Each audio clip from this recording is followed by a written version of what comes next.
Ideas welcome to channel. നമ്മളിന്ന് പങ്കുവയ്ക്കുന്നത് 2-3 ദിവസങ്ങളിലായിട്ട് നമ്മുടെ അടിമലി നടന്ന പുസ്തകമേളയുടെ വിശേഷങ്ങളാണ്. അപ്പോൾ പുസ്തകമേളയ്ക്ക് നമ്മൾ ആദ്യം രജിസ്ട്രേഷനും കാര്യങ്ങളെല്ലാം പൂർത്തിയാക്കണം. പിന്നെ നമ്മൾ വായനാ മത്സരത്തിനുള്ള കുട്ടികളുടെ പുസ്തകങ്ങളെല്ലാം സെലക്ട് ചെയ്തു. വലിയൊരു ഹാളിൽ ഓരോ പബ്ലിക്കേഷൻസിൻ്റെയും പുസ്തകങ്ങളാണ്. അപ്പോൾ നമ്മൾ ഉദ്ഘാടനം നടത്തിയത് നമ്മുടെ ധാരയുടെ വയനാട് പബ്ലിക്കേഷൻസിൻ്റെ അടുത്ത് നിന്നാണ് നമ്മുടെ ഉദ്ഘാടനം നമ്മൾ നടത്തിയത്. അപ്പം അവിടെ നിന്നുള്ള പുസ്തകങ്ങളെല്ലാം സെലക്ട് ചെയ്ത് ശരിക്കും പറഞ്ഞാൽ അതൊരു മീൻ ചന്തയിലേക്ക് പോകുന്ന ഒരു പ്രതീതി. കാരണം എല്ലാവരുടെ പുസ്തകങ്ങളും വിറ്റഴിയാൻ വേണ്ടിയിട്ട് അവർ കിടന്ന് വ്യഗ്രതപ്പെടുന്ന മഴയും കൂടി ആയിരുന്നു. അപ്പം അവർക്കൊക്കെ ആകെ ടെൻഷനായിരുന്നു, ഇനി പുസ്തകങ്ങൾ പോയില്ലയോ വരില്ലയോ എന്നൊക്കെ.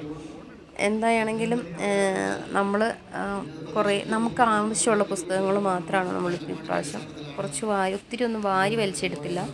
നമുക്ക് ആവശ്യമുള്ള കുറച്ച് ആളുകൾക്ക് പ്രയോജനപ്രദമാകുന്ന രീതിയിൽ കുറച്ച് പുസ്തകങ്ങൾ സെലക്ട് ചെയ്തെടുക്കുകയാണ് ഇപ്രാവശ്യം ചെയ്തത്. അപ്പോൾ നമ്മൾ കുറച്ച് കൂടുതൽ സമയമെടുത്താണ് സെലക്ട് ചെയ്തതെങ്കിൽ കൂടി കാര്യങ്ങൾ ഭംഗിയായിട്ട് നടന്നതിൻ്റെ സന്തോഷത്തിൽ പ്രസിഡൻറ്റ് ജയൻ ഒരു അൽഫാമൊക്കെ മേടിച്ചു തന്ന സന്തോഷമായിട്ടാണ് തിരിച്ച് പറഞ്ഞു.